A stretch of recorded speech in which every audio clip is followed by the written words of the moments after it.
أملاخ بزح ساعن ببزح منقدن قدم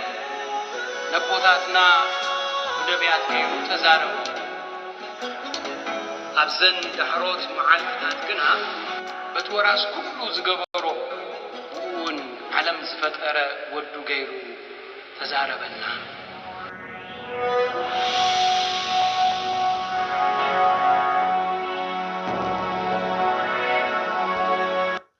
ناي علطو أبناي لاتين قداسي زنبب نبابات قال أملاخ قداماي نباب كاب طببيا سود سيراك معراف 48 كاب فقدي حادك ساع فقدي 14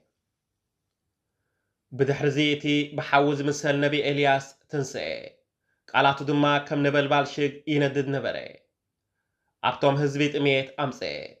بأملاخو قناق سلز نبري دما بزحات كاباتهم موتو بسم እግዚአብሔር ተዛሪቡ ዝናብ ከይዘንብ ንሰማይ ዓጾ ሰለስተ ሰዓት ድማ ሓዊ ካብ ሰማይ ናብ ምድሪ ኣምፀ ኦ ኤልያስ ብዘደንቕ ተኣምራትካ ክሳዕ ክንደይ ክቡር ነበርካ ብኸምዚ ዝበለ ግብሪ ክምካሕ ዝኽእል ብዘይካኻ ሓደ እኳ የልቦን ብስምቲ ኣዝዩ ልዑል ኣምላኽ ሙት ኣተንሳእካ ነገሳት ኣጥፋእካ ንውርያት ሰባት ብሕማምን ሞትን ቀጽዓካ ኣብ ደብረ ሲና እግዚአብሔር ገሰጸካ ኣብ እምባ ሆርየብካ ንጸላእቱ ከም ዝፈርዶምን ከም ዝብቀሎምን ነገረካ ብሕጊ ዝቕጽዑ ነገስታት ቀባእካ ንኣኻ ተኣኪቦም ብነቢይነት ዘገልግሉ ሰባት እውን ቀባእካ ንስኻ በፍራስ ሓዊ ብዝሰሓብ ሰረገላን ብሁበብላ ሓውን ናብ ሰማይ ተወሰትካ መጻሕፍቲ ብዛዕባኻ ቁጣዕ ኣምላኽ ቅድሚ ምንዳዱ ነቲ ቁጣዓ ከተዝሕሎን ልቢ ኣቦታት ናብ ደቂ ክትመልስን ነገድ እስራኤል ድማ ክትሕድስን በቲ ምዱብ ግዜ ንኽትግለጽ ድልዊ ኢኻ ይብሉ እቶም ብሂወት ጸኒሖም ምምጻእካ ዝርእዩን እቶም ፍቕርኻ ዝዓርፉን ዕድለኛታት እዮም ንሕና እውን ብርግጽ ብሂወት ክንጸንሕ ኢና ኤልያስ ብሁበብላ ንፋስ ተሰወረ ኤልሳዕ ድማ ብመንፈሱ ተመልአ ብኩሉ ዘመን ሂወቱ ነገስታት ዝፈርህ ነበረ ዝመልከውን ካብኣቶም ሓደ እኳ ኣይነበረን ንኡ ዘጸግሞ ነገር ከቶ ኣይነበረን ምስ ሞተ ከይተረፈ ሬሳኡ ተኣምራት ገበረ ከምቲ ብሂወቱ ከሎ ተኣምራት ዝገብር ዝነበረ ምስ ሞተ እውን ተግባራቱ ዘደንቕ ነበረ ካልኣይ ንባብ ካብ መዝሙር ዳዊት መዝሙር 97 ካብ ፍቕዲ 1 ክሳዕ ፍቕዲ 12 እግዚአብሔር ንጉስ እዩ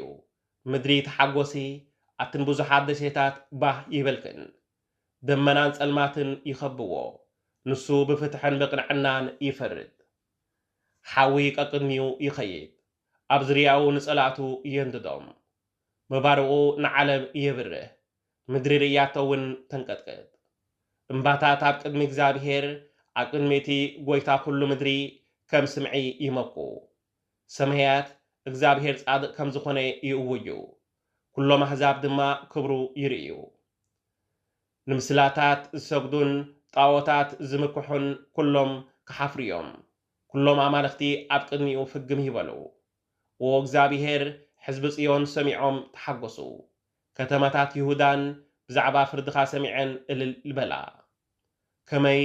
ኦ እግዚአብሔር ንስኻ ኣብ ልዕሊ ኩሉ ምድሪ ልዑል ኢኻ ካብ ኩሎም ኣማልኽቲ ኣዚኻ ዝለዓልካ ንስኻ ኢኻ እግዚአብሔር ነቶም እከይ ዝጸልኡ የፍቅሮም ንቅዱሳኑ ይሕልዎም ካብ ኢድ ክፉኣት ሰባት የናግፎም ብርሃን ንጻድቃን የብርሃሎም ደስታኻ ንልቢ ቁንዓት መልኦ ኣቶም ጻድቃን ብእግዚአብሔር ተሓጐሱ ንቅዱስ ስሙ እውን ኣመስግንዎ ሳልሳይ ንባብ ካብ ወንጌል ማቴዎስ ምዕራፍ 6 ካብ ፍቕዲ 7 ክሳዕ ፍቕዲ 15 ኣሕዛብ ምብዛሕ ዘረባኦም ስምዑ እዩ ዝመስሎም እሞ ክጽልዩ ከለኹም ከማእቶም ከንቱ ዘረባ ኣይተብዝሑ እምበር ኣቦኹም ከይለመንክዎ ዘድልየኩም ይፈልጥ እሞ ኣይትምሰልዎም ንስኻትኩም ከምዚ ኢልኩም ደኣ ጸልዩ ኣብ ሰማያት ትነብር ኣቦና ስምካ ይቀደስ መንግሥትኻ ትምጻእ ፍቓድካ ከምቲ ኣብ ሰማይ ከምኡ ድማ ኣብ ምድሪ ይኹን ናይ ዕለት እንጀና ሎሚ ሃበና نحنا نزبدلنا كم زحدقنا لهم بدلنا حدقلنا كابكفو عدحننا نبر نافتنا ايتئتونا كما يمنقسن حيلن كبرن نزل عالمناتك ايو امين نسب بدلو من تحدكم لهم ناخاتكم دما سمايو ابوكم كحدقلكم ايو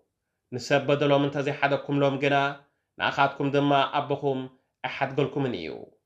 ازي قال እግዚአብሔር አምላክ እዩ ቃል እግዚአብሔር አምላክ ተመስገነ